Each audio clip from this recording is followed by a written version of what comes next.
Mereka 5 anak tanggung dan hanya Gupris yang perempuan.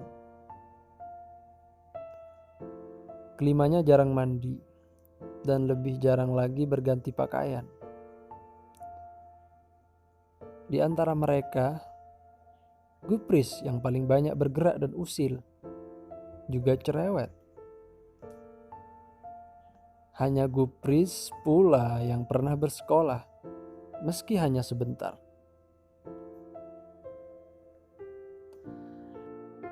Dan sekarang kelima anak itu telah berlompatan ke atas bak truk tak berdinding yang mulai bergerak meninggalkan pangkalan.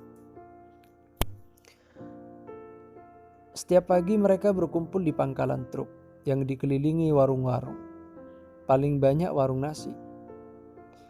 4 anak laki-laki memang selalu tidur di situ, di lantai emper warung yang sudah tutup atau di mana saja sesuka mereka. Di malam hari, mereka sudah terbiasa dengan banyaknya nyamuk, tetapi mereka sering tidak bisa tidur ketika perut lapar. Gupris tidak ikut tidur, jadi gelandangan di pangkalan. Dia lain. Dia punya rumah kecil di belakang pangkalan. Ada emak, tapi tidak ada ayah.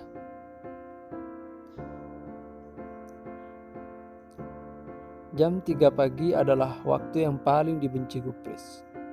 Dia sering terbangun oleh bau wangi. Dia sering melihat emaknya dini hari sudah mandi, berdandan, pakai bedak dan bergincu.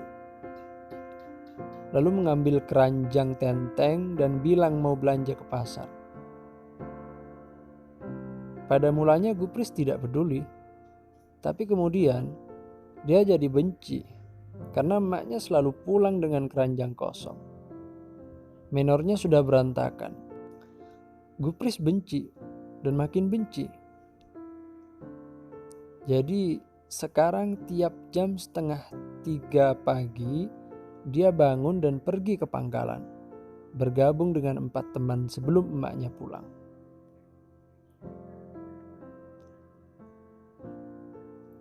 Gupris dan keempat temannya duduk bersila di atas bak truk kosong yang meluncur menuju pabrik semen.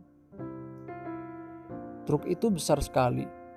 Jumlah rodanya 14, baknya berlantai baja, tidak berdinding. 1 anak main gendang kecil, 1 anak main kecrek, dan 1 lagi main gitar butut. Jadi ada panggung dangdut berjalan. Para sopir truk tidak pernah marah meskipun 5 anak jalanan itu sering bikin berisik dengan memukul-mukul lantai bak.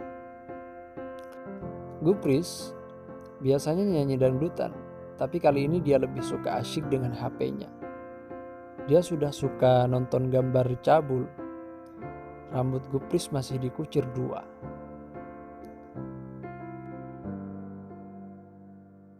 Mendekati perempatan Karangasu, Gupris bangkit dan berdiri oleng. Dia mengajak keempat temannya bersiap turun. Bila mereka beruntung, lampu di perempatan pas menyala merah.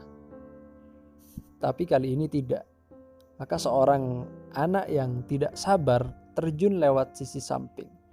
Dia terbanting dan langsung mengadu. Gupris lari ke depan untuk memukul-mukul atap kabin truk. Akhirnya truk berhenti setelah menyeberang perempatan.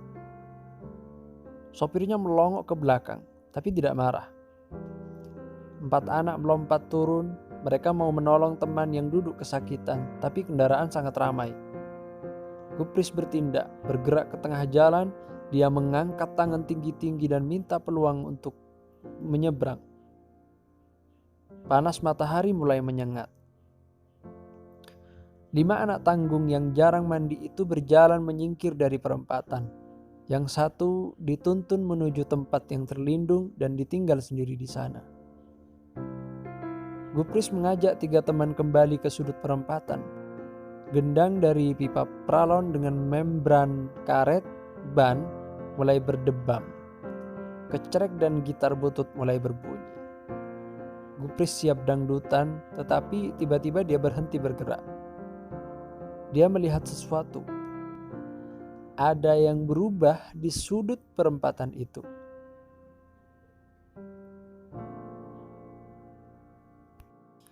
Di dekat mereka telah terpancang sebuah papan pengumuman.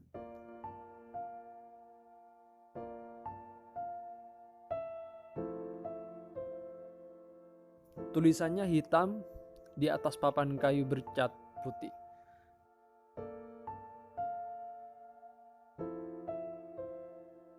Berbeda dengan teman-temannya yang tidak tertarik karena tidak bisa membaca. Gupris lain. Dia ingin membaca tulisan itu. Dia mulai mengeja, teman-temannya mendekat dan berdiri di belakangnya untuk mengupik. Barang siapa mengemis dan mengamen dipidana kurungan. Gupris berhenti, lalu berbalik menghadap teman-teman. Dipidana itu apa? Dipidana kurungan artinya apa? Tanyanya. Keempat anak laki-laki itu nyengir, lalu bergantian menggeleng. Semua tidak tahu. Mereka hanya saling pandang. Gupris kesal dan jadi merasa percuma. Maka Gupris mengajak teman-temannya pergi, tetapi mereka mendadak berhenti. Nah, baca itu. Kalian anak-anak liar yang kerjanya keluyuran harus baca itu. Harus. Gupris dan teman-temannya serentak menoleh ke samping. Ada seorang hansip keluar dari warung nasi sambil membersihkan mulut dengan punggung tangan.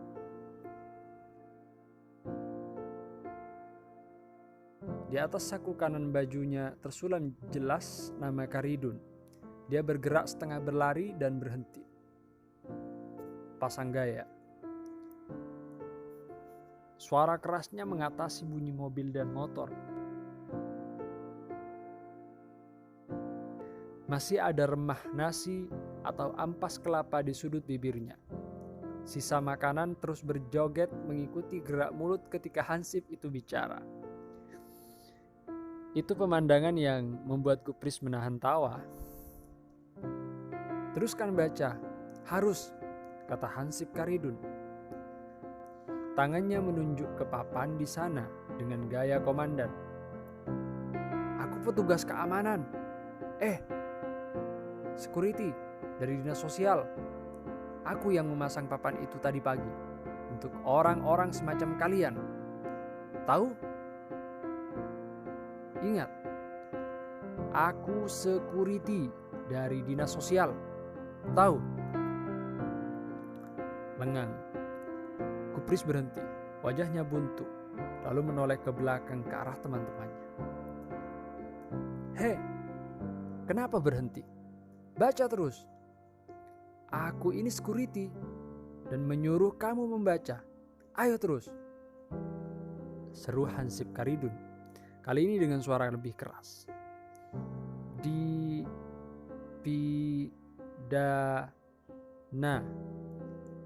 Itu artinya apa, Pak?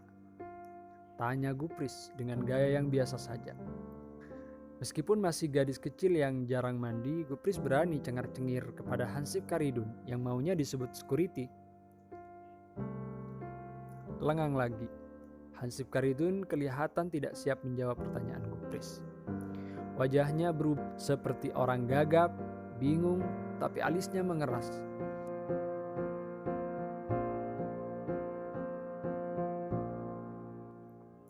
Kemudian memutar badan sambil mengusap-usap kening. Akhirnya dia kembali tegak menghadap kelima anak jalanan itu. Dia juga menggagah-gagahkan dirinya. Aku ini petugas security, ya kan? Ya, jawab Gupris cepat sekali. Jadi menurut saya, dipidana pasti tidak sama dengan diberi dana. Dipidana mungkin sama dengan dihukum. Ya, dipidana kurungan sama dengan dihukum kurung, dibui, dipenjara. Tahu, itulah, maka kalian jangan ngemis dan ngamen terus. Seharusnya kalian bersekolah. Jadi kalian bisa seperti saya yang security dan tahu dipidana itu artinya apa.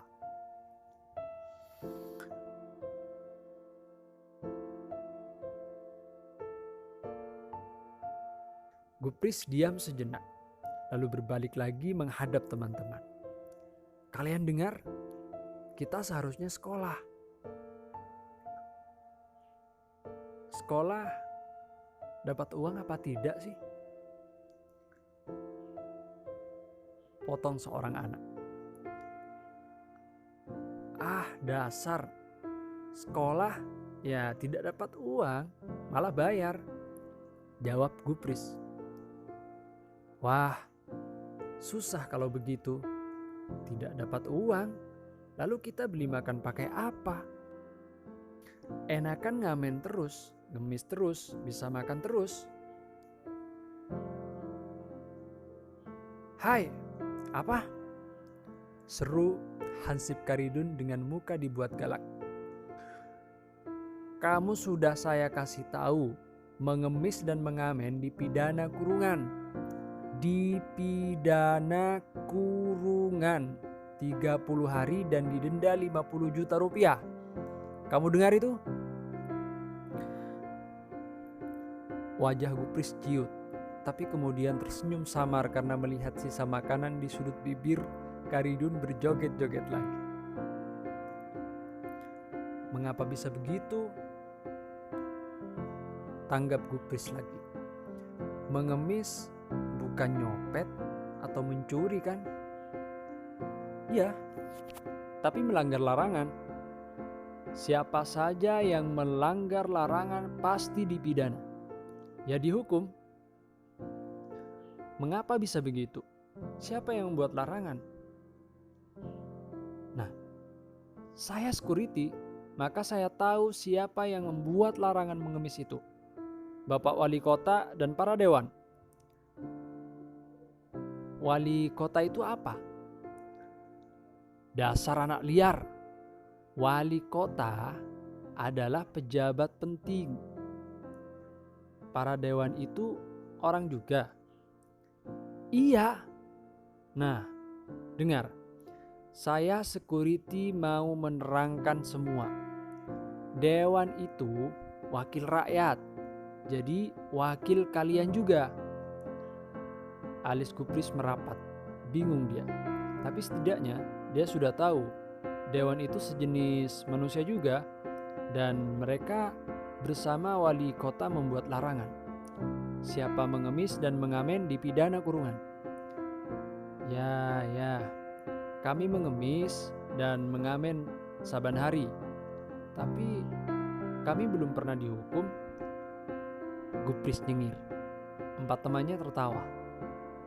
Oh, jadi kalian minta dihukum ya? Karidun sibuk mencari HP di sakunya. Mulutnya komat kamit dan ampas itu belum tanggal juga dari sudut bibirnya. Gupris dan keempat temannya tertawa lagi. Tunggulah, saya akan panggil mobil Satpol PP buat menggaruk kalian. Tunggu saja. Saya security yang memanggil Satpol PP, jadi mereka akan datang segera. Satpol PP itu siapa? Gupris menatap Karidun, tapi tak ada jawaban. Ketika Karidun sibuk ber-HP, Gupris berbalik menghadap ke teman-temannya. Dia berbisik-bisik. 4 temannya mengangguk bersamaan. Mereka kemudian melirik ke samping. Lampu jalan sedang menyala merah. 2 truk besar dan 1 mobil bagus berhenti. Lampu berganti menyala kuning, lalu hijau. Gupris bergerak paling cepat diikuti yang lain. Mereka melompat cekatan seperti munyuk, naik ketika truk besar dengan bak tanpa dinding itu mulai bergerak. Mereka kemudian ramai-ramai melambaikan tangan kepada Hansip Karidun.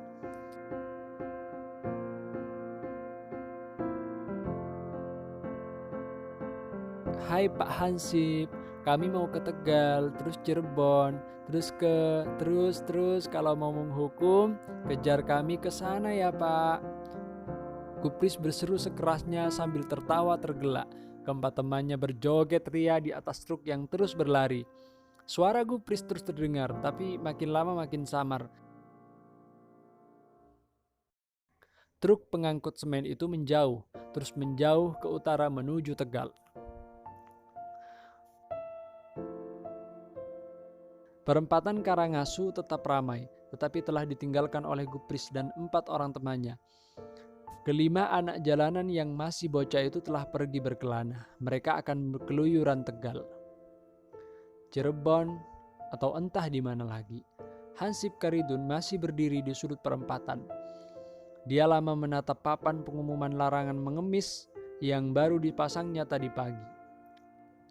Oh, begitu dipasang papan berukuran 60 kali 100 cm itu langsung terbukti kehampuhannya. 5 anak jalanan telah menyingkir dari perempatan Karangasu. Hansip Karidun bangga karena merasa telah melaksanakan tugas dengan baik.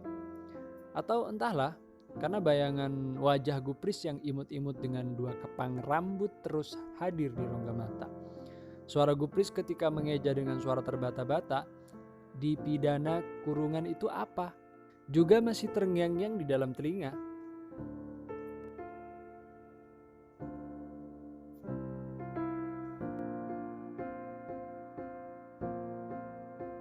Cerpen karya Ahmad Tohari dengan judul Mereka Mengeja Larangan